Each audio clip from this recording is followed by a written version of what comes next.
السلام علیکم. پہلے آپ یہ ویڈیو دیکھ لیجئے. من علق تميمه فقد اشرك بالله عز وجل. شرك معلوم نہیں معلوم. چلو جی باہر کر. استغفر الله شرك. الله شفاء الله حمايه بس. امين امين الله. نہیں شفاء نہیں. لا نہیں شفاء نہیں حمايه الله بس حمايه.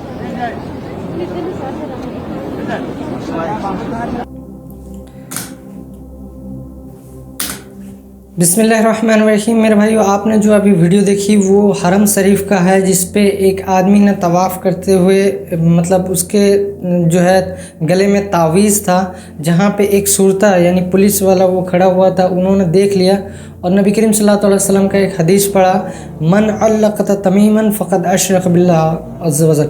یعنی انہوں نے ایک حدیث پڑھا کہ جس نے تعویذ لٹکایا اس نے شرک کیا.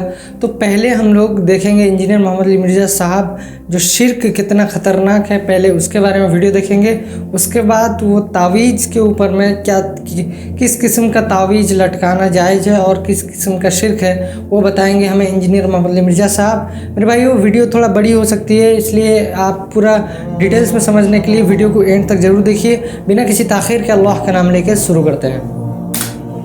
پہلے اس آیت مبارکہ کو ہم پڑھ لیں. ان اللہ لا یغفر ان یشرک بہ، بے شک اللہ اس گناہ کو تو کبھی معاف نہیں کرے گا کہ کوئی شخص اس حال میں اللہ کے حضور قیامت کے دن پیش ہوا کہ وہ دنیا میں شرک کرتا. دنیا میں معاف کر دے گا اگر کسی نے معافی مان لی، یہ آخرت کی بات ہو. وَيَغْفِرُ مَا دُونَ ذَلِكَ لِمَن يَشَاءُ، اس کے علاوہ جتنے بھی گناہ ہیں جس کے لیے چاہے گا معاف کر دے گا. وہ بھی اوپن لائسنس نہیں ہے، جس کے لیے چاہے گا معاف کر دے گا، لیکن امید ہے کہ وہ قابل معافی ہیں. لیکن شرک ایسا گناہ ہے جو اللہ بھی معاف نہیں کرے گا. اب کوئی کہے کہ جی اللہ کی یہ قدرت کی نفی نہیں ہو جاتی ہے، ان اللہ علی کل شیء قدیر ہے، تو اللہ یہ کیوں کہہ رہا ہے کہ میں شرک بھی معاف نہیں کروں گا؟ اللہ تو شرک معاف کر سکتا ہے، ہم یہ جملہ بھی نہیں بولیں گے کہ کر سکتا ہے. اس لیے لا تبدیل لکلمات اللہ، جو اللہ کی وعیدیں ہیں نا وہ اللہ کے فیصلے ہیں. یہ بہت سخت معاملہ ہے، اللہ کے کلمات نہیں بدل. تو اللہ تعالیٰ نے یہ اپنی ڈیسٹنی میں چیز مقرر کر دی ہے کہ میں نے مشرک کو کسی صورت بھی بخشنا نہیں ہے، اس کے لیے جنت نہیں ہے. ہاں، اس کے علاوہ کوئی گناہ ہے وہ جس کے لیے چاہے گا معاف کر دے گا، اور وہ بھی اوپن لائسنس نہیں ہے. اور اس میں آپ کو ایک گناہ کے حوالے سے بتا دوں. سن نبی داؤد میں حدیث ہے، نبی صلی اللہ علیہ وآلہ وسلم نے فرمایا کہ دو گناہ ایسے ہیں جو اللہ تعالیٰ کبھی معاف نہیں کرے گا، باقی ہر گناہ معاف کر دے گا. ایک شرک اور دوسرا کسی مؤمن کا قتل ناحق. یہ جو اس میں ایک اشارہ تھا نا کہ اس کے علاوہ ہر گناہ چاہے گا، جس کے لیے چاہے گا معاف کر دے گا، تو اس کا کیا مطلب ہے؟ جس کے لیے نہیں چاہے گا نہیں معاف کرے گا. تو اس میں بھی اشارہ موجود ہے، کوئی ایسی چیز بھی ہے کہ جو اللہ تعالیٰ جس پہ گرفت کر سکتا ہے، اور وہ ہے قتل ناحق کسی مؤمن کا. اب مجھے بتائیں، جنہوں نے حسین ابن علی اور ان کے ساتھیوں کو ناحق قتل کیا، وہ کس امید پہ بیٹھے ہوئے، اور ان کو جنت کی جھوٹی خوشخبریاں سنانے والے کس امید پہ بیٹھے ہوئے؟ سوچنے والوں کے لیے یہ چیز کافی ہے. سن نبی داؤد کی حدیث. وَمَن يُشْرِكْ بِاللَّهِ، اور جس نے اللہ کے ساتھ شرک کیا، فَقَدِ افْتَرَىٰ إِثْمًا عَظِيمًا، تو اس نے بہت بڑا جھوٹ اللہ تعالیٰ کے اوپر باندھ دیا، بہت بڑا گناہ کا کام اس نے کیا. اچھا، سورہ نساء کی آیت نمبر 116 جب آئے گی نا، اس میں پہلے الفاظ تو یہی ہوں گے، ان اللہ لا یغفر ان یشرک بہ ویغفر ما دون ذلک لمن یشاء. اگلے الفاظ ہیں ومن یشرک باللہ فقد ضل ضلالا بعیدا، جو کوئی اللہ کے ساتھ شرک کرے وہ گمراہ ہوا اور گمراہی میں دور جا پڑا. اللہم لا تجعلنا منہ، اللہم من احییتہ منا فاحیہ علی الاسلام ومن توفیتہ منا فتوفہ علی الایمان. آمین. رضیت باللہ ربا وبالاسلام دینا وبمحمد نبیا صلی اللہ علیہ وآلہ وسلم. آمین. اب یہ میرے بھائیو ایسا ٹاپک ہے کہ میں اس پہ اگر کم از کم 2 گھنٹے بولوں نا تو تب میری تسلی ہوگی. لیکن میں نے چونکہ پچھلی قرآن کلاسز جو 344 لیکچرز میں مکمل ہوئی تھی، ان میں اس آیت کے اوپر آلموسٹ 2.25 گھنٹے کی ویڈیو ریکارڈ کروا دی تھی اسی آیت کے اوپر. مسئلہ نمبر 3 کے نام سے وہ اپلوڈ ہے یوٹیوب کے اوپر. دعا صرف اللہ ہی سے، آپ یوٹیوب پہ ویسے بھی لکھیں نا دعا صرف اللہ ہی سے اور علی مرزا، تو وہ ویڈیو کھل جائے گی. اور اس کے بعد بھی کئی ایک لیکچرز وقتاً فوقتاً میں نے ریکارڈ کروائے. وسیلے کے نام پر دھوکہ، مجھے تم سے شرک کا خطرہ نہیں، یہ اکثر آپ سنتے ہیں نا. تخت بلقیس والا واقعہ، موسیٰ اور خضر والا واقعہ علیہم السلام،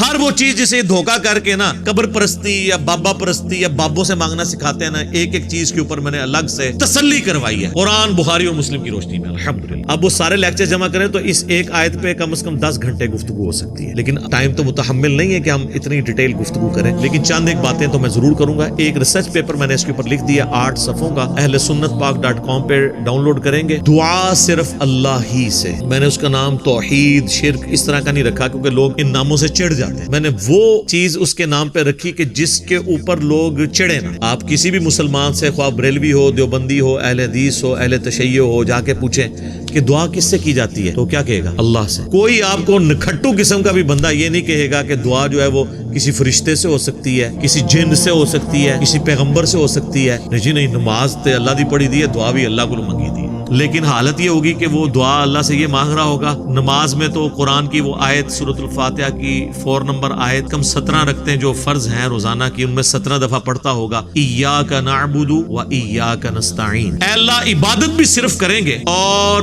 مدد بھی صرف تجھی سے مانگیں گے۔ یہ مدد کون سی؟ دعا والی، غائب میں کسی کو پکارنا۔ ایک تو ہے آپ سامنے بیٹھے ہیں، یہ تو قرآن میں حکم ہے وَتَعَاوَنُوا عَلَى الْبِرِّ وَالتَّقْوَى وَلَا تَعَاوَنُوا عَلَى الْإِثْمِ وَالْعُدْوَانِ، نیکی اور پرہیزگاری کے کاموں میں ایک دوسرے کی مدد کرو، برائی میں مت کرو۔ یہ تو قرآن میں حکم ہے۔ میں آپ کو کہتا ہوں مجھے پانی پلا دیں، آپ مجھے پانی پلاتے ہیں، تو یہ قرآن میں حکم ہے کہ آپ نے اسباب اختیار کرنے ہیں، لیکن آپ بغداد شریف میں، اجمیر شریف میں، اور وہاں بھی قبر میں دفن ہے اور آپ مر چکے ہیں، آخرت کی زندگی میں زندہ ہیں، دنیا کی زندگی سے نکل چکے ہیں، اور میں آپ سے کہوں کہ پانی پلا دیں، وہی بات، وہی جملہ ایک فریم آف ریفرنس کے بدلنے سے شرک بن جائے گا، کیونکہ آپ غیر اللہ سے دعا مانگ رہے ہیں۔ ظاہری اسباب میں تو آپ کافر سے بھی مدد مانگ سکتے ہیں۔ صحیح بخاری میں موجود ہے نبی علیہ السلام جب فوت ہوئے تو آپ کی زرہ بھی ایک یہودی کے پاس گروی رکھی ہوئی تھی، گندم کے عوض، اناج کے عوض، تو آپ نے یہودی سے بھی مدد لی۔ بعض لوگ کہتے ہیں جی نبی علیہ السلام نے غزوہ خیبر پر مولا علی سے مدد مانگی، بھئی مولا علی سامنے موجود تھے، اتنے صاحب آپ کے ساتھ تھے، وہ رسول اللہ صلی اللہ علیہ وسلم کے مددگار تھے دین کے اعتبار سے، لیکن آپ نے خیبر کے موقع پر اپنے چچا کو جو آرمی چیف تھے غزوہ بدر اور احد میں، حمزہ بن عبد المطلب، جو کہ اللہ کے شیر ہیں اور سید الشہداء ہیں، المستدرک الحاکم میں حدیث موجود ہے۔ آپ نے یہ تو نہیں کہا المدد یا حمزہ، امیر حمزہ میری مدد کو پہنچے، کیونکہ وہ فوت ہو چکے تھے، جو سامنے موجود تھے انہیں کو بلانا تھا۔ تو دو چیزوں کو ہی مکس کرتے ہیں۔ اچھا مجھے بتائیں بارش کون برساتا ہے؟ اللہ۔ ڈیوٹی کس کی ہے؟ فرشتوں کی۔ تو ہم کیا بارش اللہ سے مانگتے ہیں یا فرشتوں سے؟ اللہ سے۔ فرشتوں سے مانگیں گے تو شرک ہو جائے گا۔ لہٰذا یہ پتا چلا کہ اگر ڈیوٹیاں بھی لگی ہوئی ہوں، کہتے ہیں نا بزرگوں کی ڈیوٹیاں نے، اللہ تعالیٰ ڈیوٹی کسی کو نہیں پوری ہوئی، جس مزار دا کہندے نا ڈیوٹی ہے، سارے چرسی پوڈری افیمی اسی مزار تک بیٹھے ہوندے نے، اپنے مزار دے اوتے ڈیوٹی نہیں پوری ہو رہی انہاں کو، چلے ڈیوٹی لگی بھی ہو، پھر بھی آپ پکار نہیں کسی کو۔ یہ جھگڑا نہیں ہے کہ مولا علی علیہ السلام مشکل کشا ہیں یا نہیں، شیخ عبد القادر جیلانی رحمۃ اللہ علیہ مشکل کشا ہیں یا نہیں، یہ تو جھگڑا ہی نہیں ہے۔ جھگڑا یہ ہے کہ اگر یہ ہوں بھی تب بھی مرنے کے بعد، اس دنیا کی زندگی سے جانے کے بعد آپ ان سے کمیونیکیشن نہیں کر سکتے، نہ کسی فرشتے سے، نہ کسی جن سے، نہ کسی پیغمبر سے۔ اور اگر آپ ظاہری اسباب کی بات کرتے ہیں تو سب سے بڑا مشکل کشا ظاہری اسباب میں اس کائنات میں انسانوں کے لیے سورج ختم ہو جائے سارے انسان مر جائیں گے، چاہے کوئی بزرگ ہے یا غیر بزرگ ہے، چاہے مسلمان ہے یا کافر ہے، فارغ۔ سورج ختم، زمین اپنی نباتات نہیں پیدا کر سکتی فوٹو سنتھسس کے ذریعے جو کرتی ہے، جب زمین اگانا چھوڑ دے گی تو اگر آپ جانور بھی کھائیں گے تو کتنا عرصہ، جس طرح ہمارے حکمران ہمیں کہتے ہیں کہ اگر ٹماٹر مہنگے ہیں تو دہی ڈال لو، تو اگر زمین اگانا چھوڑ دے تو ہم جانور کھائیں گے تو کتنا عرصہ، مچھلیاں کھائیں گے تو کتنا عرصہ، وہ بھی ساری مر جائیں گی ہمارے کھانے سے پہلے ہی۔ دنیا پہ موسموں کا تبدیل ہونا، ہواؤں کا چلنا، ہر زندہ چیز کی خوراک ایک سورج کے اوپر ڈیپینڈنٹ ہے، تو پھر سب سے بڑا مشکل کشا کون ہوا؟ سورج۔ آج تک کسی کافر نے بھی کہا المدد یا سورج میری مدد فرمائیے، ہمیں کبھی وہم بھی نہیں آتا۔ سورج کی برکت سے ہی گلیشیئرز کا پانی پگھل کے دریاؤں میں آتا ہے، زمین کے نیچے بھی دریا چلتے ہیں، زمین کے اوپر بھی، جس پانی سے ہم لوگ زندہ ہیں، اور وہ گلیشیئرز تک پانی پہنچنا بھی سورج کی وجہ سے ہے، کیونکہ سورج ویپوریٹ کرتا ہے سمندر کے پانی کو، وہ ہواؤں اور بادلوں کی شکل میں ہم پر بارش کی شکل میں اور پہاڑوں پہ برف کی شکل میں برستی ہے، ورنہ یہ کروڑوں ٹن پانی اگر سمندر سے شفٹ کرنا پڑے اس کا نمک نکال کے گلیشیئر کے اوپر، پوری انسانیت قیامت تک بھی لگی رہے، یہ نہیں کر سکتی۔ جو کہتے ہیں جی خود بخود ہو رہا ہے، اور جو کام کرنے سے نہ ہو وہ خود بخود کیسے ہو سکتا ہے؟ آپ اس کے پیچھے ڈیوائن سورس نہ۔ God is the only explanation of all the physical phenomena in this universe۔ خدا ہی وضاحت ہے اس کائنات میں ہونے والے ہر فزیکل فینامنا کے پیچھے وہ ڈیوائن سورس ڈیوٹی لگائی ہوئی ہے. 15 ارب سال سے سورج چل رہا ہے, اس میں فیول کون ڈال رہا ہے, اسے کان سے پکڑ کے کون چلا رہا ہے. سورج کو خود بھی نہیں پتا کہ وہ کیا کر رہا ہوگا, لیکن سورج کو ہم کیا مشکل کشا مانتے ہیں, حالانکہ ساری مشکلیں ہماری وہی حل کر رہے ہیں. ہم کہتے ہیں سبب ہے, پھر بھی نہیں پکارتے. اتنے بڑے سبب کو آپ پکار نہیں رہے تو بابے کدھر سے آ گئے؟ بابے تو خود آپ کے نذرانوں پہ چلتے ہیں. کھانا کھا لیں تو انہیں ٹوائلٹ کی ضرورت پڑ جاتی ہے, اور جو کوئی کہتا ہے نا میں سمندر, دریا یا زلزلہ روک سکتا ہوں, وہ اپنا پیشاب کو روک کے بتا دے. وہ پچھلے دنوں ایک انڈیا کے وہ مولانا صاحب کی ویڈیو بھی اپلوڈ ہوئی تھی نا کہ شیخ عبد القادر جیلانی کی مجلس میں ایک وقت کے بہت بڑے ولی بیٹھے تھے, اس دوران انہیں پیشاب آ گیا اور شدت شدید تھی, تو روک لیتے نا.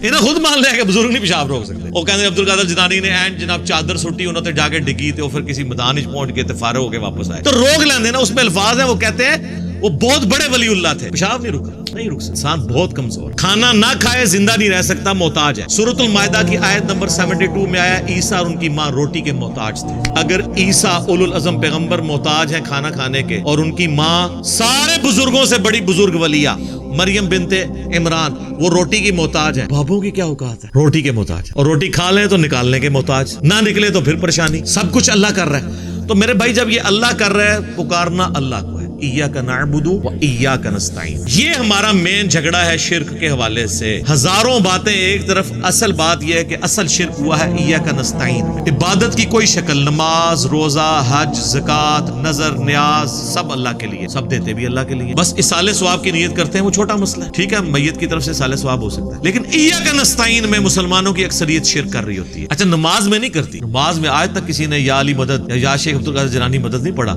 نماز میں کیا پڑھتے ہیں, ایاک نعبد و ایاک نستعین. تو سر مولا علی بھی نمازوں میں اللہ کو پکارتے تھے, نماز کے بعد بھی اللہ کو پکارتے تھے.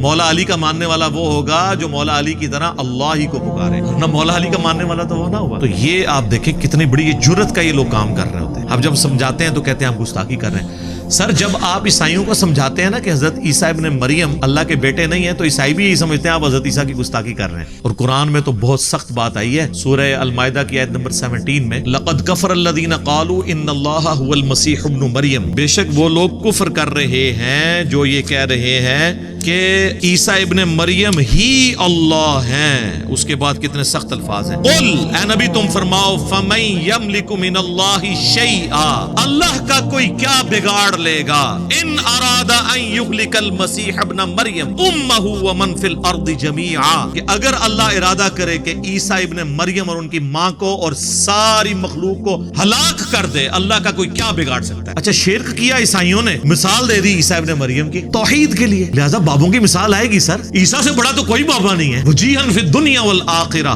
ومن المقربین, سورہ آل عمران آیت نمبر 45. 5 اولو العزم پیغمبر جو سورۃ الاحزاب میں سورہ شورى میں آئے, محمد رسول اللہ, ابراہیم علیہ السلام, موسیٰ علیہ السلام, نوح علیہ السلام اور عیسیٰ علیہ السلام, ان میں سے ایک ہے عیسیٰ ابن مریم. اور اللہ فرما رہا ہے اللہ کا کوئی کیا بگاڑ لے گا اگر اللہ عیسیٰ اور اس کی ماں اور سب لوگوں کو ہلاک کر دے. وَلِلَّهِ مُلْكُ السَّمَاوَاتِ وَالْأَرْضِ, بادشاہت تو آسمانوں اور زمین کی اللہ کی ہے. وَمَا بَيْنَهُمَا, اور جو کچھ اس کے درمیان ہے اس کا مالک بھی اللہ ہے. يَخْلُقُ مَا يَشَاءُ, جو چاہتا ہے پیدا کرتا ہے. عیسیٰ کو بھی اس نے پیدا کیا, یہ اس کی مخلوق ہے, دیٹس آل, جس طرح اور مخلوقات ہیں. وَاللَّهُ عَلَى كُلِّ شَيْءٍ قَدِيرٌ, اور اللہ تعالیٰ ہر چیز کے اوپر قادر ہے. سر کس لیول پہ جا کے آپ کو اللہ سمجھائے, کس لیول کے اوپر جا کے. توحید کا معاملہ بہت سینسٹیو ہے. میں اکثر ایک جملہ بولتا ہوں, شرک is the most sensitive issue in the sight of Allah. Allah کے حضور شرک سے زیادہ کوئی حساس معاملہ نہیں. اس لیے تو یہ آیت آئی ہے کہ اللہ نے ہر گناہ معاف کر دینا لیکن یہ معاف نہیں کرنا. لیکن سر ایک خوشخبری بھی ہے, سورۃ الفرقان کی آیت نمبر 70 میں آیا کہ اگر کوئی شرک سے دنیا کی زندگی میں توبہ کر لے,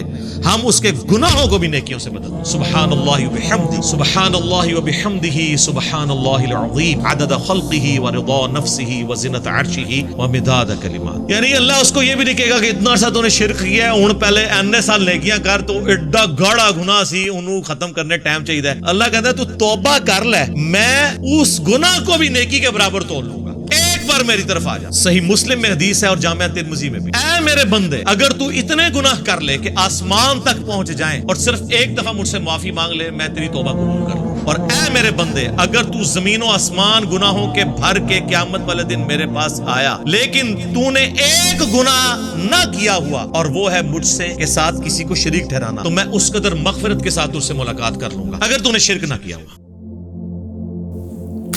تو میرے بھائیو اب ہم لوگ دیکھیں گے کہ کیا تعویذ لٹکانا شرک ہے، لیکن تعویذ میں 2 قسم کے آتے ہیں، جس کے اندر ایک تعویذ کے اندر جس کے اندر قرآنی آیت لکھے رہتے ہیں، وہ تعویذ کے بارے میں کیا حکم ہے، اور جس کے اندر ظاہر سی بات ہے اگر کسی اولیاء اللہ کو جو وفات کے بعد مانگنا شرک ہے، لہٰذا ان سے مدد لکھ کے بھی مانگنا شرک ہے۔ اگر کوئی تعویذ ایسا ہو جس پہ کوئی غیر اللہ سے مدد طلب کیا گیا ہو تو وہ شرک ہوگا، لیکن اگر کسی پہ قرآنی آیت لکھا گیا ہو وہ شرک نہیں ہوگا۔ اسے آج ہمیں سمجھائیں گے انجینئر محمد علی مرزا صاحب سے، جب سوال ہوا وہ کیا جواب دیتے ہیں، دیکھتے ہیں۔ اچھا، یہ قرآنی تعویذ جو ہے اس کو بعض لوگ تو فوراً ہی کہہ دیتے ہیں جی یہی شرک ہے، یہ بالکل غلط کہتے ہیں، اور وہ جو یہ اہل حدیث بھی کہتے ہیں نا جس نے تعویذ لٹکایا اس نے شرک کیا، وہ تعویذ یہ والے نہیں ہے، میرا کلپ چڑھا ہوا ہے اس کے اوپر باقاعدہ۔ قرآنی تعویذ تو یہ تو اہل حدیثوں کی سنت ہے، امام ابن تیمیہ قرآنی تعویذ لکھتے تھے فتاوی ابن تیمیہ میں، یہاں کتنے اہل حدیث مولوی لکھتے ہیں؟ لو جی ایک اور غلطی بتا دی ابن تیمیہ کی میں نے، اسی تو میرے خلاف ہوتے، کہتے ساڈے ابا نو گالاں کڈدا، وہ بھائی گالاں نہیں نکالتے۔ وہ ابو طالب کے پاس شکایتیں آتی تھی کہ تیرا محمد ہمارے بتوں کو گالیاں نکالتا ہے، وہ گالیاں نہیں نکالتے، وہ کہتے تھے بتوں سے کچھ نہیں ہوتا، اللہ سے ہوتا ہے۔ ہم بھی کہتے ہیں ابن تیمیہ سے کوئی دین ثابت نہیں ہوتا، کتاب و سنت سے ہوتا ہے، یہ کہتا ہے ابن تیمیہ گالیاں نکالتا ہے۔ تو ابن تیمیہ قرآنی تعویذوں کا بانی جو ہے نا بڑے لیول کے اوپر، وہ ابن تیمیہ ہے۔ ویسے تابعین سے بھی ثابت ہے، لیکن جو پبلکلی ظاہر ہے ابن تیمیہ کو ایک فرقے نے گود لے لیا نا، جب ایک امام کو ایک فرقہ گود میں لے لینا وہ پھر پورے ملک میں پوری دنیا میں پھیل جاتا ہے۔ اچھا ایک سوال، ابن تیمیہ تعویذات کے بانی ہے، قرآنی تعویذات شرک نہیں ہے، تابعین سے ثابت ہے، ہم اس سے حرام نہیں کہتے نہ شرک کہتے ہیں، نعوذ باللہ۔ قرآن کیسے شرک ہو سکتا ہے؟ ہم یہ کہتے ہیں کہ صحابہ اور نبی علیہ السلام سے ثابت نہیں ہے، اس لیے یہ کام نہیں کرنا۔ باقی جو ایک روایت مسند احمد سے پیش کرتے ہیں نا عبداللہ بن عمر بن عاص کی، کہ وہ چھوٹے بچوں کے گلے میں تختیاں لٹکا دیتے تھے اور بڑے بچوں کو دعا یاد کرواتے تھے، اعوذ بکلمات اللہ التامات من شر ما خلق۔ اس میں راوی محمد بن اسحاق مدلس ہے، ان سے روایت کر رہا ہے۔ ہمارے نزدیک تو وہ سکہ راوی ہے لیکن تدریس کی وجہ سے ضعیف ہے، اور بریلوی دیوبندیوں کے نزدیک محمد بن اسحاق جو ہے وہ مجروح اور متروک راوی ہے۔ جب وہ فاتحہ خلف الامام والی حدیث آتی ہے نا فجر کے میں نماز میں، اس کے راوی بھی محمد بن اسحاق ہے، وہاں دیوبندی بریلوی کہتے ہیں نہیں یہ تو روایتی ضعیف ہے، محمد بن اسحاق جو ہے وہ ضعیف راوی ہے، کیونکہ یہ اگر کہہ رہا ہے فجر میں لوگ پیچھے سورہ فاتحہ پڑھ رہے تھے جاری نماز میں تو ہم نہیں مانتے۔ یہاں محمد بن اسحاق کو گلے سے لگایا ہوا ہے، میٹھا میٹھا آپ ہفتے کوڑا کوڑا تھو تھو، اسی دائیاں پائی تہاڈی، دائیوں کو ٹھٹ نہیں چھپے ہوتے، دائیوں سے پیٹ نہیں چھپے ہوتے۔ ایک اور اعتراض یہ کیا گیا کہ جی جب کوئی بندہ سنو جی، قرآن میں آتا ہے کہ تو میرے بھائی امید ہے کہ آپ کو بات سمجھ میں آئی ہوگی کہ تعویذ کس قسم کی تعویذ لٹکانا شرک ہے اور کس قسم کا تعویذ لٹکانا شرک نہیں ہے۔ حالانکہ اس تعویذ سے بھی اوائڈ کرنا چاہیے، کیونکہ وہ بھی یعنی جو تعویذ یعنی جو جس پہ قرآنی آیت لکھے رہتے ہیں وہ حرام نہیں ہے، لیکن اس تعویذ کو بھی اوائڈ کرنا چاہیے، کیونکہ تابعین سے یعنی صحابہ سے یا نبی کریم صلی اللہ علیہ وسلم کے تعلیمات سے یہ بات کہیں ملتی نہیں ہے۔ تو میرے بھائیو ویڈیو اگر اچھی لگی تو لائک اور شیئر ضرور کیجیے، ہمیں سپورٹ کرنے کے لیے سبسکرائب ضرور کیجیے۔ ملتے ہیں نیکسٹ ویڈیو میں انشاءاللہ۔ السلام علیکم ورحمۃ اللہ وبرکاتہ۔